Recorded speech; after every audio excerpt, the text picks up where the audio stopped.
Então, bom dia, pessoal. Começando agora a nossa gravação aqui do Zoom, né, com a turma de quinto semestre de marketing esportivo do Mackenzie, neste 14 de outubro de 2020.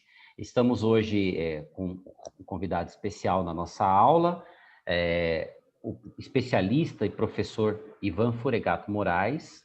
O Ivan é um especialista em marketing esportivo, inclusive com doutorado na área, com mestrado em gestão esportiva, com estudos na área de comunicação e também na área de esporte. E o Ivan é um pesquisador aí que vai acrescentar muito para a gente nessas reflexões que nós estamos fazendo sobre marketing esportivo. Agradeço muito, Ivan, pela sua participação com a gente. E sem mais segurar, né, vamos começar essa conversa para que a gente aproveite ao máximo. Então, agradeço novamente. Ivan, obrigado. Bom dia primeiramente a todos. Obrigado Anderson, pelo convite. É sempre bom poder estar dividindo os resultados da pesquisa, né? A intenção realmente é essa, poder compartilhar, ainda mais para alunos que no futuro vão poder estar nesse mercado. E só assim, enquanto eu vou compartilhando a minha tela aqui, a intenção é nesse momento... Você tem que liberar, Anderson, para me compartilhar, Verdade. por favor. Deixa eu ver como que eu faço isso. E a intenção é vocês terem um pouco de um overview, de visualizar mesmo, quando a gente fala de marketing no futebol, vocês terem uma ideia do que acontece, de como funciona isso, como as coisas boas, as coisas ruins, para vocês entenderem, se um dia vocês entrarem nesse mercado, ou mesmo, por outro lado, vocês vão trabalhar numa empresa que quer atuar no marketing esportivo como patrocinador, parceiro de clube, eu acho que é legal vocês terem um pouco dessa visão da situação, enfim, de como realmente funciona essa área. Tá aparecendo aí, Anderson? Me Ivan, confirma, por já favor. aparece a tela, se quiser maximizar para deixar até mais Eu detalhado. cliquei aqui, ele tá indo. Os momentos ele é meio lento aqui, mas ele vai. Isso, agora foi. Então, a ideia realmente então, é dessa visão um pouquinho inicial do que foi a pesquisa e depois uma coisa mais mesmo, uma cara quase de pesquisa de mercado mesmo, uma coisa bem para vocês verem como realmente funciona, né? Então, o Anderson já me apresentou, essa parte eu vou pular, então, só resumindo, eu sou formado em jornalismo também, comunicação, como vocês vão ser em breves, tenho mestrado lá na Universidade do Porto em gestão do esporte, terminei meu doutorado agora em maio, na Faculdade de Educação Física, trabalhei em clubes de futebol, trabalhei no Botafogo de Ribeirão Preto e na Ponte Preta como gerente de marketing, até meu lado acadêmico surge de questões que surgiram durante meu trabalho, minha atuação profissional, então foi o que motivou essa pesquisa, até o fato de...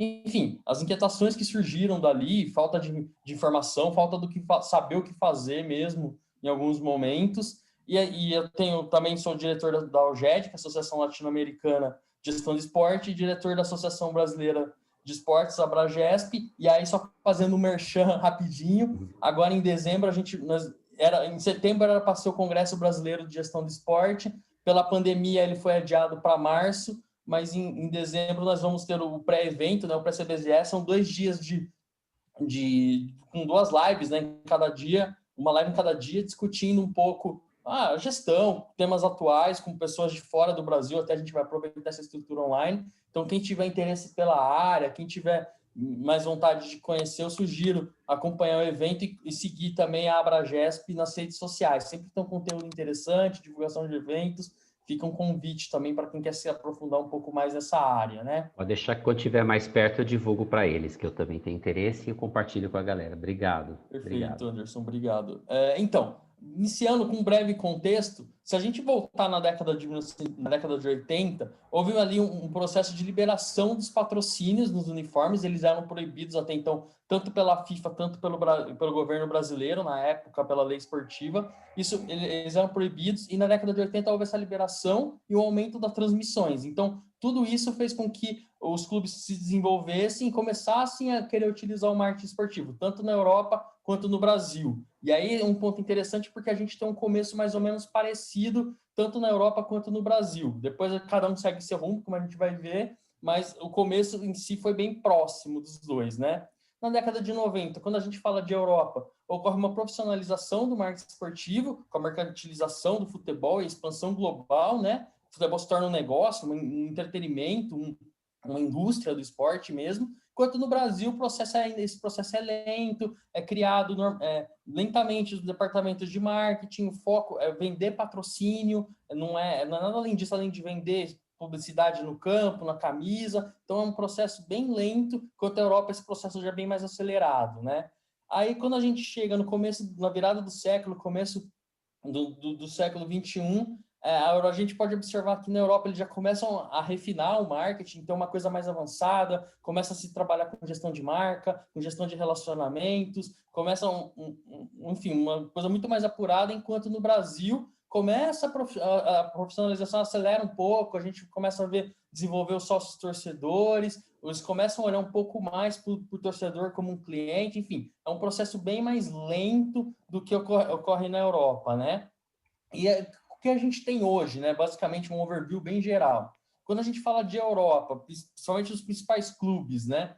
A gestão do marketing se torna um processo extremamente complexo e amplo, ele é extremamente detalhado, diversificado, né? Ele é baseado em 3 grandes pilares, basicamente, que é o match day, ou seja, o dia do jogo, né? Tudo relacionado ao jogo de futebol em si, os negócios, as coisas relacionadas com o evento, né? A questão do merchandising, que basicamente é a venda de produtos, não é o merchandising que o pessoal utiliza na publicidade, eles usam um termo plataforma com essa ideia de venda de produto, licenciamento e venda de produtos diversos, aí tudo que vocês puderem imaginar de produto, e broadcasting, que é a ideia da transmissão, né, da venda dos direitos de transmissão, que é a principal fonte de renda da maioria, da grande parte dos clubes europeus, né? Eles são responsáveis, então, por grande parte da receita, englobando a parte, e os clubes se tornam empresas de entretenimento. Isso é uma mudança muito significativa. Então, a hora que você vai ver no Real Madrid, um dos responsáveis pelo marketing é um cara que trabalhava na Disney. Então, o cara traz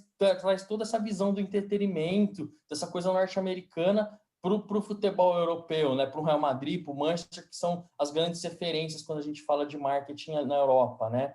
E aí, quando a gente vem para o Brasil, a gente percebe que o marketing, de uma forma geral, eu estou citando, não é conclusões da pesquisa, nada, é coisas que existem na biografia, ele não é totalmente estruturado e profissionalizado, e ele atua de uma forma mais básica, superficial e pontual, ou seja, ele é extremamente limitado e a gente vai ver isso ao longo da minha fala aqui, né?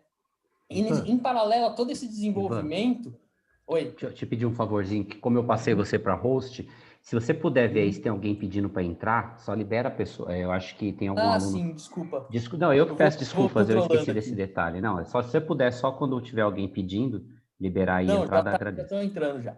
Valeu. Então, E aí, pessoal, então, vamos lá, pode seguir, Ivan. Obrigado, obrigado. nada. Então, em paralelo a esse processo, né, profissional, surgem então pesquisas, né, acadêmicas e começam a surgir modelos teóricos e práticos, principalmente na Europa, para tentar teorizar sobre essa questão do marketing esportivo, como se desenvolve, enfim. Em paralelo, no Brasil, a gente tem pesquisas sobre marketing esportivo, mas elas não abordam a questão principalmente do marketing clube de futebol. Por incrível que pareça, a gente tem muita coisa de patrocínio nesse sentido, mas a gestão do marketing mesmo em clubes ou no futebol, de uma forma geral, ele é pouco abordado, não existem modelos de como deve ser feita essa gestão, isso é muito limitado mesmo, então até foi um dos motivos que levou a minha pesquisa. Então, esse é o grande contexto que motivou a pesquisa, né?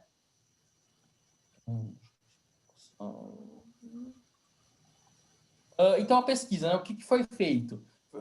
É o meu doutorado, que foi realizado na Escola de Educação Física e Esporte da Universidade de São Paulo, sob a orientação da professora Flávia Bastos e a orientação do professor Dr. Ari Rocco. O Anderson foi membro da banca, tanto na qualificação quanto na defesa, também ele participou desse processo ativamente.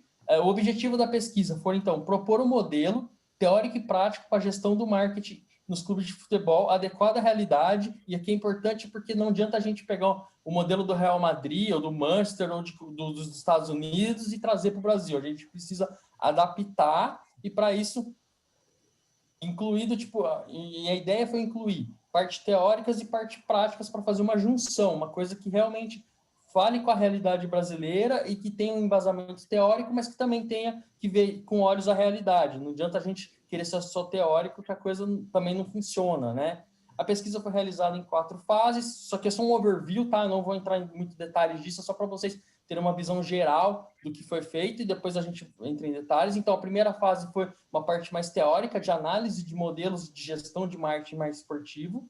A segunda, que é onde eu vou entrar mais em detalhes, foi uma pesquisa junto aos clubes para entender e identificar como é feito, eles gerenciavam o marketing, né, a área de marketing esportivo.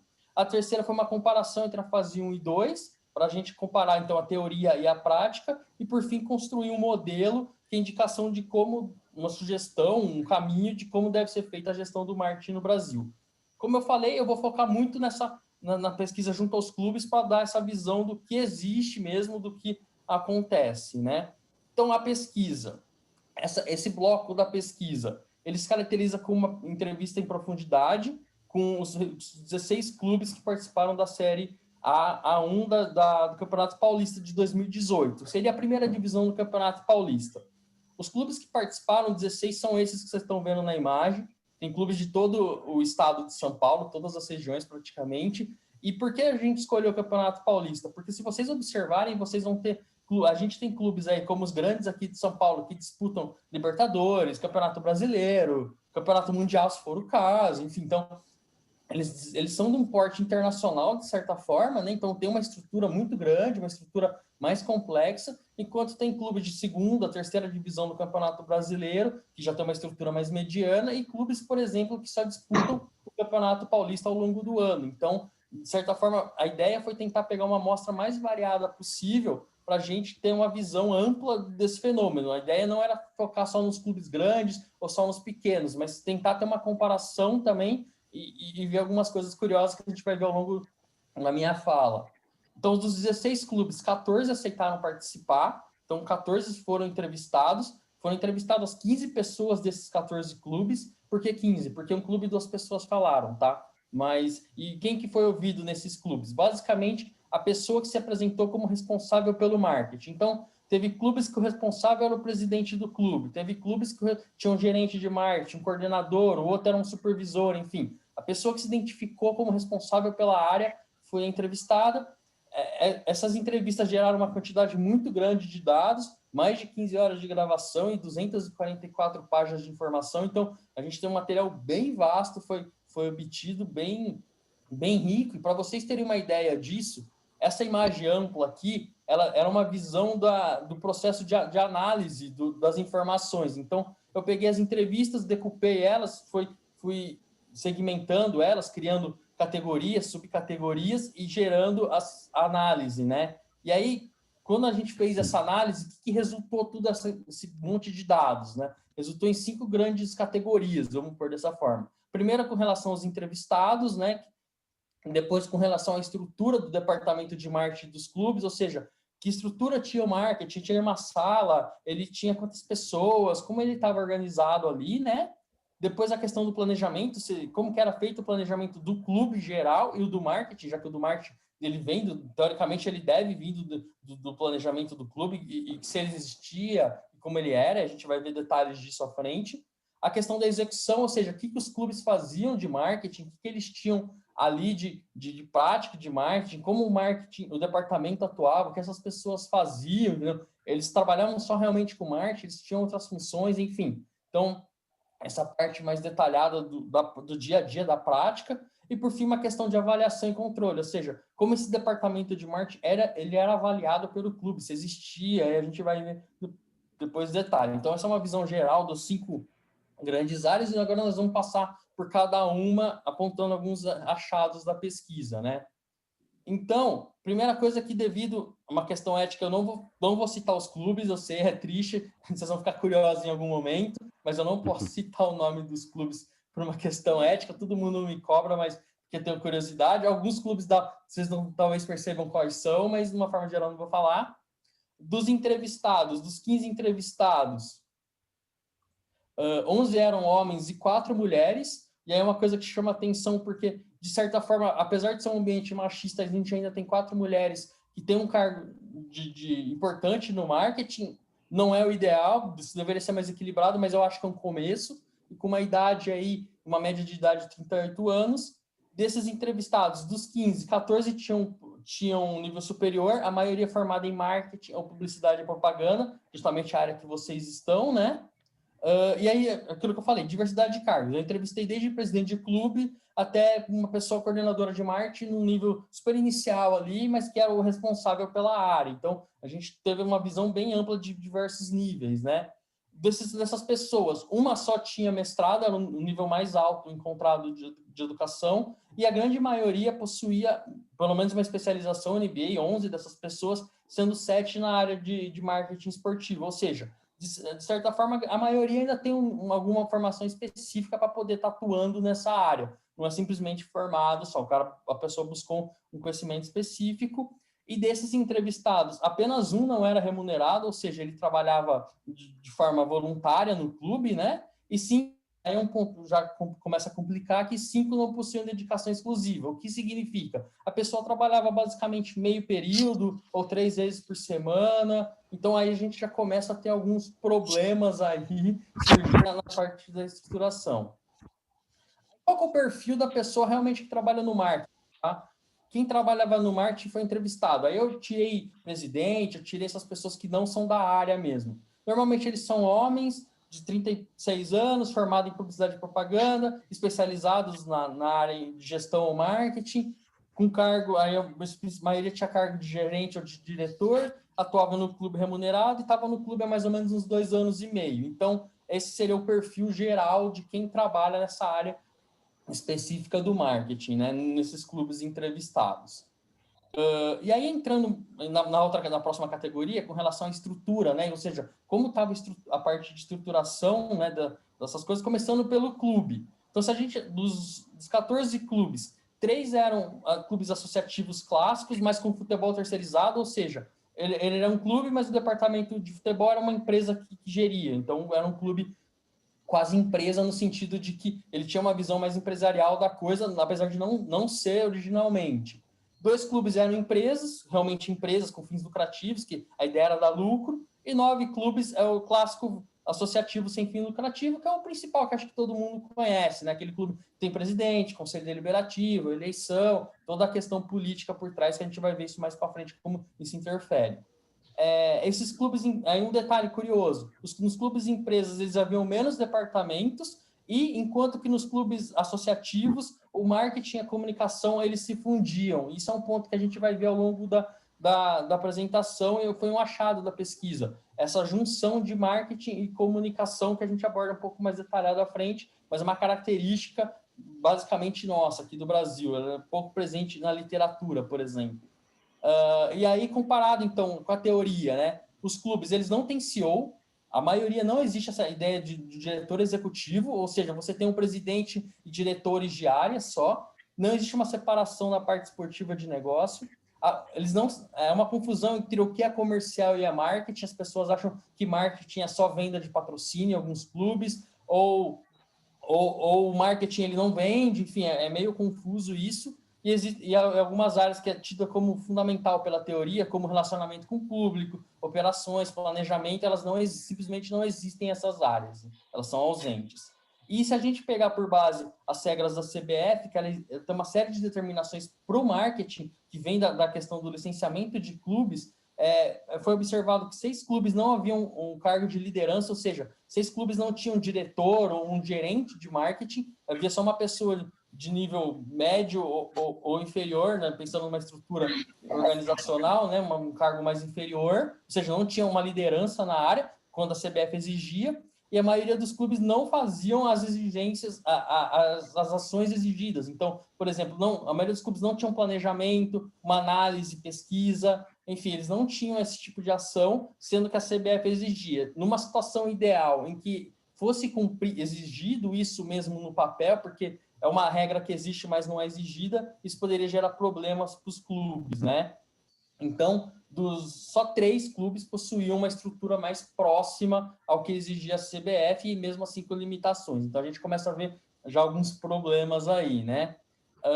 Pensando nos modelos adotados com relação ao departamento de marketing agora. Um clube possui o departamento de marketing terceirizado por uma empresa. 3 clubes eram um departamento mais comercial, ou seja, ele tinha uma ou duas pessoas, mas a ideia era só vender patrocínio, não desenvolvia nada além da parte comercial. Outros 5 clubes, eles tinham um formato mais tradicional, ou seja, era um departamento mesmo dentro do clube, esse departamento tinha uma certa independência, um diretor próprio, e com 3 ou mais pessoas, sendo um departamento mesmo. Porque um departamento com uma pessoa, na verdade, não é um departamento, né? E 5 clubes eram que a gente chamou de empreendedor, que é o modelo empreendedor, que é uma pessoa só. Então, uma pessoa que trabalha no marketing, que é responsável por tudo, que é o departamento de uma pessoa, vamos dizer assim. E aí já começa a gerar um problema que a gente está falando de 5 clubes em que uma pessoa faz tudo que está ali. Entendeu? E aí, pensando ainda nessa questão da estrutura, 8 clubes terceirizavam a área de marketing, ou seja, eles tinham funções terceirizadas ali dentro. As principais funções que eram terceirizadas era a gestão do sócio-torcedor, agência de publicidade, ou seja, eu tenho uma agência para me ajudar nessa parte visual, de comunicação, de publicidade, e agências para captação de patrocinadores. Isso era o que eles tinham mais de ajuda externa, né? Se a gente vai pensar em cargos, né, que cargos existem nessa estrutura, existiam, né? Basicamente existiam cargos superiores, era predomínio de gerente, diretor, esses cargos, seguido pelos níveis operacionais, a gente não tem um nível médio. Então você não tem, por exemplo, um supervisor, um coordenador, ou você tem um analista e um gerente, ou você só tem um gerente. E aí, em muitos casos, a pessoa é gerente porque não tem mais ninguém no departamento. Então, ele vai no cargo mais alto, não é porque ele desempenha as funções de um gerente, é por falta de opção mesmo, entendeu?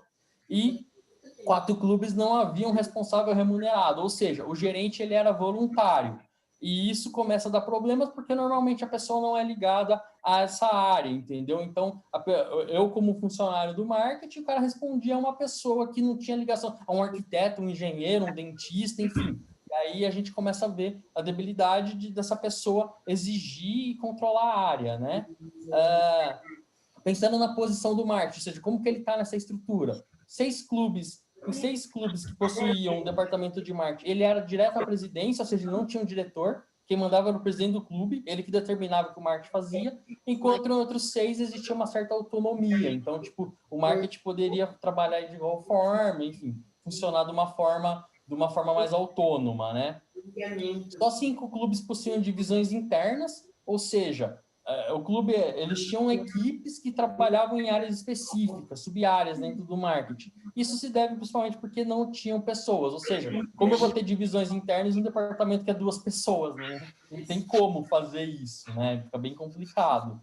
E aí faltavam algumas áreas que a literatura comenta que deveriam ter, e os clubes europeus, se a gente analisar eles também, eles deveriam ter. Então, área de ingresso e bilheteria é uma área que poucos clubes têm, relação pública, pesquisa e gestão de informações, promoção e publicidade, enfim, são áreas que, na grande maioria dos clubes, não existiam, né? Aquilo que eu comentei, então, diferente da teoria e dos clubes europeus, 7 clubes uniram a área de comunicação com a de marketing, ou seja, uma pessoa, elas não eram departamentos ou áreas separadas, eles eram em conjunto, e essa união, né, ela se mostrou positiva quando ela ocorria no nível superior, ou seja, você tinha um gerente de comunicação e marketing que possuía uma equipe de comunicação e uma de marketing, e aí ele conseguia fazer uma estratégia em sinergia para as 2 áreas. Então, isso se mostrou interessante, deu resultados, os clubes com melhor avanço, eles adotavam essa estrutura, enquanto ela era muito negativa quando isso ocorria por falta de pessoal. O que era o cenário básico? A pessoa era contratada para ser assessor de imprensa e para ser coordenador ou gerente de marketing. Ela fazia as 2 funções, só que o que acontece? Normalmente, essa pessoa ela focava na assessoria de imprensa porque a demanda da imprensa é muito maior do que propriamente do marketing. Então, ele focava em organizar entrevista, em fazer release, em pôr conteúdo em rede social e deixando de lado a questão do marketing, toda a vastidão que o marketing pode envolver, né? Na parte física, de estrutura física, no geral as condições foram boas, ou seja, os departamentos de marketing tinham condição para trabalhar. O maior problema é usar a sala de entrevista como escritório, isso era comum, então aquela sala mini auditórios para entrevistas se tornava um escritório, e faltava equipamento para edição de foto e vídeo, né? São equipamentos caros e exigem um investimento dos clubes que normalmente não ocorrem, né? E aí um ponto crucial é que apenas 4 clubes possuíam um orçamento anual informal para o marketing, ou seja, ele tinha uma verba fixa que ele começava o ano sabendo quanto ele tinha, quando a maioria, 7 clubes, deveriam negociar verbas. Então, eu quero fazer uma ação nesse jogo, então eu tenho que ir para o presidente e pedir. Enquanto, eu quero fazer tal coisa. É tudo negociado, a parte que pode dar certo ou não pode, e 3 clubes não possuíam verba nenhuma. Eles falavam que eles não pegavam R$ 1 do clube, do clube para fazer coisas de marketing, porque o clube não liberava a verba e não achava isso importante. Então, a gente já começa a ter problemas críticos aí, como você trabalha sem o mínimo de orçamento. Não é questão nem de valor, é de saber que você vai ter alguma coisa à sua disposição, né? Ivan, Entrando agora um pouco na parte... enquanto você migra aí sua tela, só pedir para o pessoal, tem alguns microfones abertos, está dando um vazamento de som. Pessoal, fechem os microfones, por favor. Aí no final, quando a gente abrir para conversar, vocês abrem, que aí fica mais agradável para quem está ouvindo, né? Evita os ruídos internos. Eu, inclusive, vou fechar o meu na sequência. Pode seguir, Ivan, obrigado. Beleza. Então, entrando na parte de planejamento agora. Começando o planejamento de clubes, né? Vamos começar do macro. Então, se a gente pegar 3 clubes não possuíam planejamento, ou seja, eles não sabiam o que eles estavam fazendo, eles estavam vivendo, eles não planejavam para onde eles iam, o que eles pretendiam fazer. 5 possuíam, mas não era estratégico. O que isso quer dizer? Ele não tinha missão, visão, valores, objetivos. Basicamente, ele tinha objetivo basicamente esportivo, ou seja, eu não quero cair, ou eu quero ficar na primeira divisão, ou eu quero revelar jogador, mas nada muito mais detalhado que isso. E só 6 clubes possuíam um planejamento estratégico, uma coisa mais definida, pensando no global do clube, com objetivos a médio e longo prazo, enfim. Então, a gente já percebe uma divisão e alguns problemas aí. 8 clubes não possuíam objetivos gerais, ou seja, eles sabiam o que eles queriam, só que nenhum clube tinha objetivo geral ligado ao marketing, ou seja, o marketing não era o core ou não era algo relevante para o clube para estar ali à disposição, né? Está entrando aqui uma mensagem de que nós temos mais 10 minutos na sessão, mas vamos adiante. Quando estiver perto de 1, 2 minutos, eu dou um toque e a gente migra para o outro link, tá bom? Aí, pensando em planejamento do marketing mesmo, 4 clubes não tinham planejamento de marketing, ou seja, eles atuavam pagando incêndio, vivendo o dia, entendeu? 6 clubes possuem informal, ou seja, as pessoas sabiam o que elas queriam fazer, eles tinham em mente o que eles iam fazer, por exemplo, para aquele ano, para aquele campeonato, só que ele não punha isso num papel, então isso poderia variar, isso não era uma coisa fixa, né? E só 4 tinham um documento mesmo que falava, olha, nosso planejamento é isso, isso e isso. A duração do planejamento. Um clube possuía a médio e longo prazo, de 3 a 5 anos, ele sabia mais ou menos onde ele queria ir, e os demais era anual ou por competição, ou seja, vou jogar o Campeonato Paulista, eu pretendo fazer isso com marketing. Eu vou jogar não sei que campeonato, eu pretendo fazer aquilo. Basicamente, a grande parte era isso. E esse planejamento, né, como que ele surgia? Em 5 clubes, era o próprio marketing que fazia, então o marketing tinha liberdade para fazer. Em 4, ele era criado pela diretoria, o presidente falava, vocês têm que fazer isso aqui, pronto. E aí você entra numa questão que, muitas vezes, o presidente ou o dirigente ele não era da área, então ele propunha qualquer coisa, que às vezes poderia ter certo ou errado. Só 2 clubes havia esse pensamento em conjunto, ou seja, diretoria e marketing haviam uma conversa. Em outros 2, só era da forma, vamos dizer, ideal, ou seja, o clube possuía um planejamento, ele dava diretriz para o marketing, e a partir dessa diretriz era desenvolvido. Só 2 tinham esse, vamos dizer, esse modelo mais indicado pela literatura, e 5 clubes não possuíam metas ou objetivos, ou seja, o departamento funcionava para fazer as coisas no dia a dia, ele não possuía um ideal, um objetivo para onde ele queria chegar, né? Pensando em questão de análise, ou seja, análise do ambiente, análise da situação. Poucos clubes faziam algum tipo de análise de mercado, de situação, mesmo uma mera análise SWOT, por mais simples que seja, e nenhum clube tinha isso documentado, ou seja, se a pessoa fazia, era muito da cabeça dela, da opinião dela, e eles falaram isso, tipo, olha, eu faço da minha experiência, eu sei o mercado porque eu estou vendo, mas eu não tenho isso sistematizado, eu não uso ferramentas para isso, né? Só 3 clubes já tinham contratado empresas de pesquisa de opinião, ou seja, para eles terem pesquisa para conhecer o mercado. Os restos utilizavam até a pesquisa, mas era muito informal, a pessoa colocava uma enquete, por exemplo, no Facebook, falava que era uma pesquisa. É uma pesquisa, mas é muito limitado, não tem uma base ali, a informação fica muito, muito perdida, né? Não tem uma sistematização disso.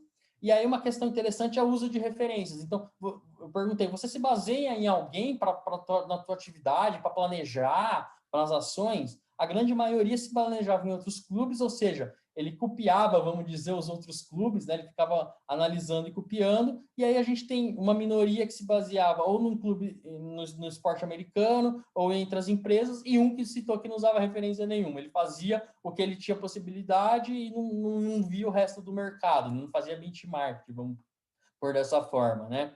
Questão de planejamento estratégico de marketing, aí vamos focar em 3 aspectos. O primeiro deles, segmentação, né? Vamos criar segmentos dos meus clientes, basicamente do meu torcedor, né? Só 4 clubes possuíam essa segmentação, ou seja, ele tentava dividir os clientes dele em nichos, né, para tentar atendê-los. E desses clubes, pensando numa seleção de mercado, ou seja, a partir do momento que eu segmento, eu vou selecionar o meu mercado público-alvo, 5 clubes citaram que tinham um mercado indicado, só que desses só 2 ele era claro e ligado com a segmentação, porque uma coisa acaba puxando a outra, então só 2 tinham esse processo. E aí, sendo mais detalhista, só um realmente tinha isso claro. Então, você entendia, você via que o cara tinha uma segmentação extremamente clara. A gente trabalha com mulheres, com grupos de baixa renda, com pessoas assim, assado, e o mercado a gente atua assim. Então, só um clube realmente tinha isso estruturado de uma forma organizada. Já um ponto mais avançado era a questão de posicionamento, tipo, qual o posicionamento adotado para o clube. Então, só 5 clubes não possuíam esse posicionamento, a grande maioria possuía um posicionamento definido, e esse posicionamento, normalmente, ele estava, a base dele era em valores e tradições do clube, então, um é o time de não sei o quê, o outro é o time de não sei o quê, isso é bem comum, essa imagem que os clubes trabalham e tentam passar, né, na comunicação deles, é a grande base, né? A questão de profissionalismo, seriedade e transparência, isso é uma coisa muito, muito utilizada, muito recorrente. O clube quer mostrar que ele é sério, que ele é profissional, então ele tenta se posicionar dessa forma. E alguns se baseiam em aspectos esportivos. Então, eu sou um clube vitorioso, eu sou o maior clube do interior, eu sou o maior clube da região, eu sou um clube que forma, mas isso é complicado porque a gente sabe, já tem exemplos disso, de clubes que se baseiam nisso, e aí o clube deixa de ganhar, porque todo aquele posicionamento não vale mais nada, né? Tipo, o clube deixa de ser soberano, quem quiser entender, e aí a coisa desanda, né? Então, o posicionamento era mais utilizado, sendo que a segmentação e definição de mercado público-alvo era muito, muito pouco utilizado, e é uma das grandes lacunas aí que a gente identificou. E falando um pouquinho da parte comercial, do planejamento comercial, todos os clubes tinham um planejamento comercial, eles tentavam se organizar e definir elementos da parte comercial, só que na grande maioria, esse planejamento comercial vinha da diretoria. A diretoria falava, olha, a gente vai ter tal cota de patrocínio, vai vender por tanto e vocês têm que trabalhar dessa forma. Então, e um clube só questionava isso, ou seja, o presidente do clube mandava, olha, vocês têm que me arrumar 1 milhão de patrocínio e se virem, entendeu? Então, é uma coisa desconectada e começa a dar problema porque é desconectado com a realidade, né? Os objetivos comerciais principais: buscar patrocinador, atender e fidelizar patrocinador, desenvolver novos projetos, renovar contratos, obter contrato a médio e longo prazo, enfim. Aí são variados objetivos que vêm da diretoria, na grande maioria, né, que eu citei, e os produtos, né? Basicamente, quando a gente fala de produto comercializado, os principais produtos são patrocínios, e aí é patrocínio uniforme, rede social, ideia de permuta, muito em placa, publicidade de permuta. Qual que é a ideia da permuta? É eu ceder alguma coisa em troca de um produto ou um serviço. Então, eu converso com o mercado da minha cidade, cedo uma placa no estádio em troca de R$ 3.000 por mês em compras, entendeu? Isso é uma forma muito utilizada pelos clubes, principalmente do interior. Os grandes também fazem, mas no interior é muito comum. Patrocínio, publicidade em estádios, dessa forma. Então, isso também é uma coisa bem, bem frequente. Aí já em menor quantidade, ideia de produtos e serviços, então ingresso, pensando como um produto ou um serviço, uma venda de ingresso, licenciamento, escola de futebol, sócio-torcedor, eles existem, mas em menor quantidade. Alguns clubes já também em menor quantidade trabalham com a questão da ativação, ou seja, realizar ação com sócio, ou ação no estádio, com os torcedores, isso existe, mas em menor quantidade.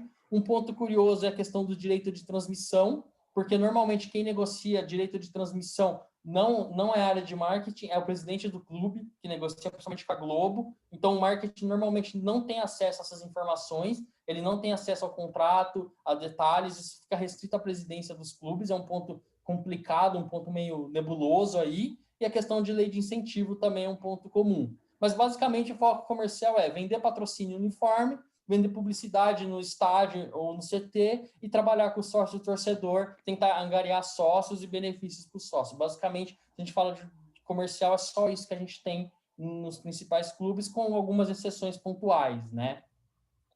Entrando agora na parte de execução, ou seja, Ivan, o que você acha da gente fazer um break aqui e abrir o outro eu acho link? que é ótimo, acho que é um bom Porque tem mais 1 minuto e meio, para não cair no meio, eu acho que é melhor. Que pode, tal? eu vou Pode ser? parar de passar aqui.